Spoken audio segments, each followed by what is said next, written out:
Because some personalities simply shine too bright to be portrayed in black and white, we're going to be creating a rainbow stencil portrait in Procreate. If you haven't watched my first video about how to create stencil portraits in Procreate, I recommend you watch that video first. The link to that video is in the description of this video. Go check it out if you haven't already. This is the original photo that I chose to use for this project. It's a portrait of Jerry Garcia by the artist Herbie Green. I contacted Mr. Green and asked for his permission to use this in this video. I recommend you do the same. If you ever want to use another artist's work, please contact them and ask for permission before you use their work. To begin, I cropped this image down a bit since we're mainly going to be focusing on his face for this project. This photograph has everything that I would want to choose in a photograph for this type of a project. The lines are crisp and clear, there's good contrast between light and dark, and it's in focus and it's a larger format photo. We're going to be using a rainbow of colors to express the value seen in this photograph. Value basically refers to how light or dark something is in a picture.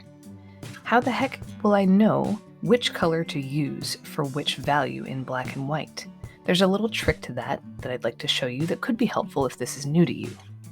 I'm going to make a little rainbow value black and white cheat sheet by first creating a new canvas and then making colored stripes across the page and then labeling each color with which color they actually are so that when I turn down the saturation, I can see which colors look like which values in black and white.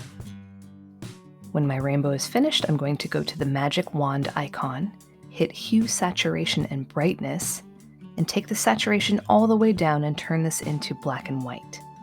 Now I can see which colors are going to associate with which values in black and white, and I can use this as a little cheat sheet. Now to actually start this picture. Opening up Procreate, and I'm going to New Canvas, and I generally like to do my canvases in inches just because it makes more sense to my brain. So I'm making a canvas that is 10 inches by 12 inches. Now go to the wrench icon, hit Insert Photo, and select the photo that you want to add to do this project with. I find my picture of Jerry, and I'm adding him in. This version of this photo is quite small, so I'm enlarging it to fit the screen where I want it to be. Now that he's perfectly sized, I'm going to go to the Layers tab and hit Add a New Layer because I'm going to drop in my little cheat sheet that I made. Going to the wrench icon, hitting Add Photo, and then finding my picture. I'm going to reduce this down and kind of tuck it in the corner so that I can reference this as often as I want to check my colors while I add them. Going back to the layer of the photograph, I'm going to the magic wand icon, going to Hue, Saturation, and Brightness, and turning the saturation all the way down to turn the photograph into black and white. We're going to create a new layer for each different color that we add, and I'm going to start with a darker tone. So I'm starting with this darker blue color that I saved from earlier. I like to use the studio pen for any outlining, and you can adjust your stabilization, your streamline, just to kind of get the type of line that you want. I tend to like to turn the stabilization and streamlining all the way down when I'm doing any drawing. Making sure I'm on a fresh layer, I'm going to outline his beard and hair and also his shirt because those have kind of a lot of dark tones in them.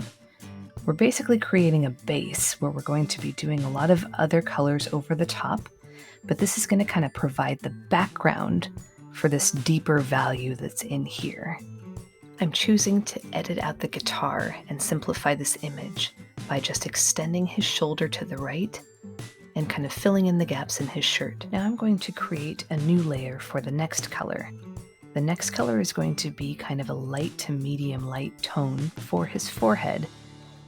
If I'm not sure which color might match the base color of his forehead, I can check out my cheat sheet. And to me, orange looks kind of like a good fit. I'm going to turn off the blue layer. make sure I'm on my new layer and start outlining his forehead and nose.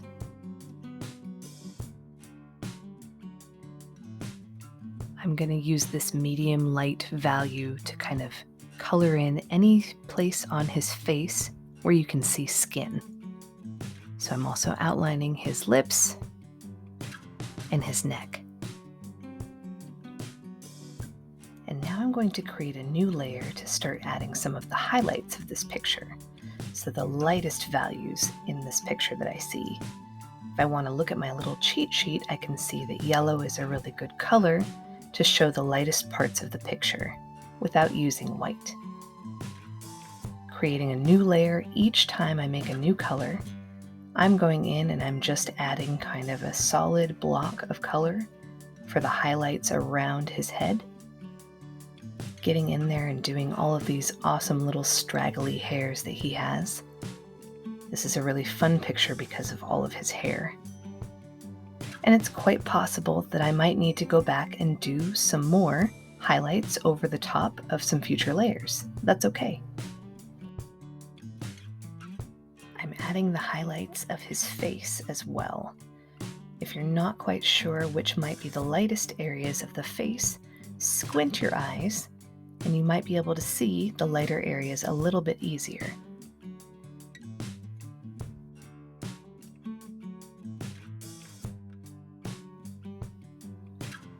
Every so often, after I've done a layer or two, I like to go back into the Layers tab and turn on the layers that I've turned off to kind of check my work. See if it's starting to look like a human. Looking good. Now I'm making a fresh layer for some midtones, kind of the medium grays. And in this case, my little cheat sheet told me that magenta is a good choice for this.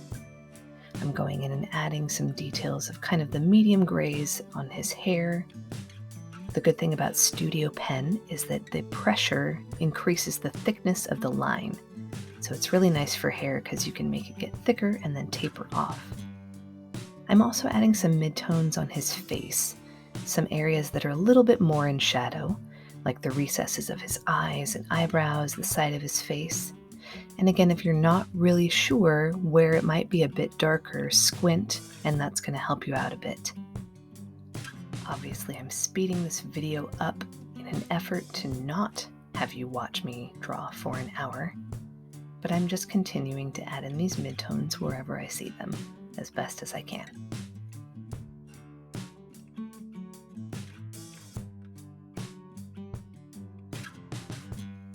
Now it's time to go in and add some more highlights. So I'm creating a new layer, making sure it's sitting above the existing layers, and I'm choosing my light green color, and I'm going to kind of pick out some highlights, mostly on the right side of his face. I don't really want every single color laying on top of each other, so I'm going to try to focus more of the green tones on the right side of his face and leave the left side to be mostly yellow. So as you're doing this project, you may want to just turn your layers back on to kind of see what needs to be addressed next. And for me, there's an area in his beard where I didn't really fill it in, so I'm going to go in with a darker tone, dropping the new layer for this darker tone beneath the pink and the yellow. And I'm going to use purple, since that's kind of a medium to dark tone on my cheat sheet.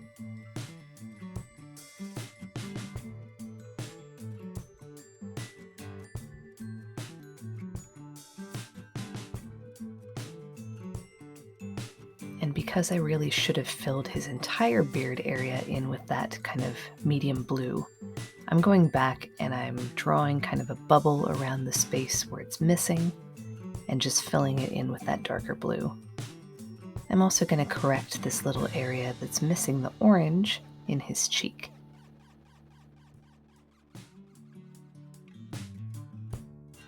Now it's time to start adding in some lowlights. So I'm going to go to a new layer on top of the existing layers. I'm going to my blue color, but I'm going to drag this to a deep dark blue to add in the lowlights. Turning everything back off again so that I can just see the darkest parts of my picture. So filling in anything that looks like a deep dark area. I'm also going to be putting a black layer over this for the darkest of the areas. So I shouldn't think too much about this because the black's going to be sitting on top. And again, if you have a hard time kind of noticing where the darker spots are, you can squint. Squinting really helps. Filling in all the shadows under his nose, on his lip, and trying to kind of piece out some chunks of deep shadow in his beard and hair.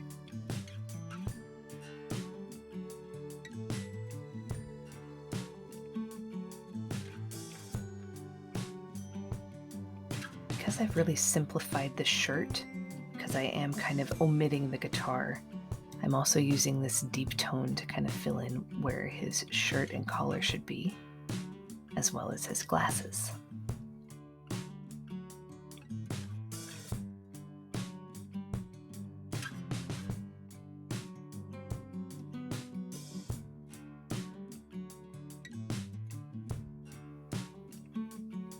And then again, I'm going to periodically turn all the layers back on, see how he's looking. And I want to add in some more yellow highlights to kind of blend the yellow in with the other colors around. But I'm realizing that my yellow layer is sitting beneath everything else that's already there. So I'm going to create a new yellow layer on the very top of all of my layers. This is kind of something you just need to start feeling out as you go. Sometimes you might need to have a few different layers of the same color in order for them to stack in the places where you want them to be. And in this case, I want yellow highlights to be very, very strong on the left side of his beard, and also to kind of blend in that yellow layer with his hair. Now I'm back on the pink layer again, and I'm going to just kind of add just a bit more. Just kind of fill it out a little bit. Checking again and kind of seeing where there needs to be a little more pink. I want to add a bit more purple to this because I don't have quite a lot of purple, but my purple layer is pretty low. So I'm going to create a new purple layer higher up to add some more low lights into him in some different spots. This is kind of experimental. You can just add in a few different areas, kind of see what looks good. And that's why we always do things on a fresh layer. If we don't like it, we can delete the layer. I want to add some of the purple shadows into his forehead and his creases, so I'm turning off some layers so that I can see where those wrinkles are.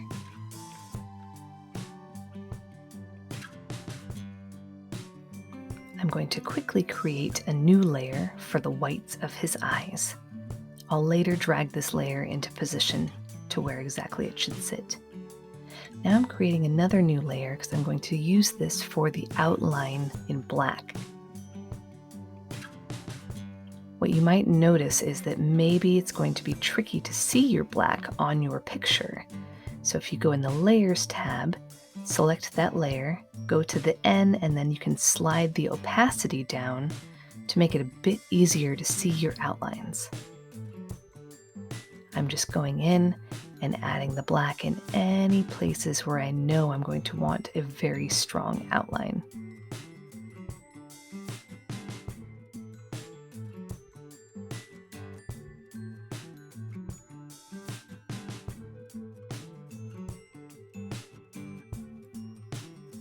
And then it's time to turn layers back on and check your work again.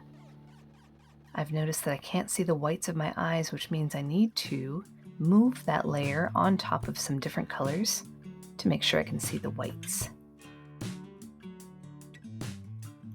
And then from here on out, it's just kind of going back in, checking all of your layers and making sure everything's exactly where you want it to be. I'm going in on my purple layer and I'm kind of sharpening these edges of his eyes,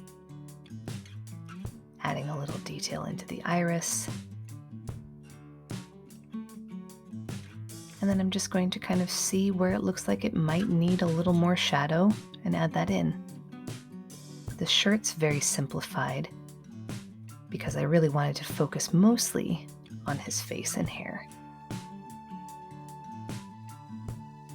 Going back in and adding little bits more detail here and there until I like the finished look.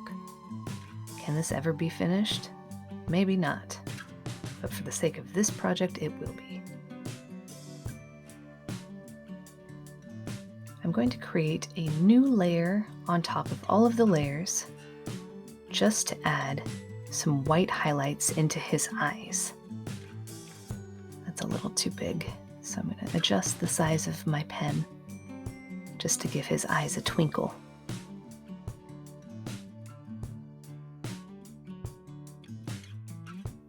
I'm turning everything back on to check my work again, and one thing that I noticed that I would like to do is extend this blue layer out into his hair a little bit more, but because that is a lower layer, I need to create a new blue layer and raise it up above those other colors in the hair.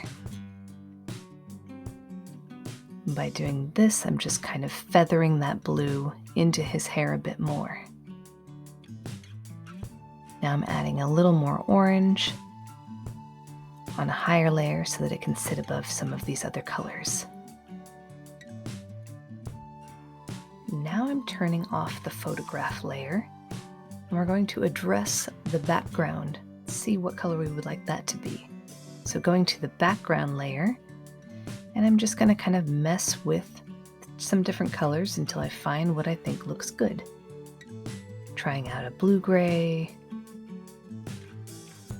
Actually, I quite like it kind of dark because it really makes Jerry Garcia stand out.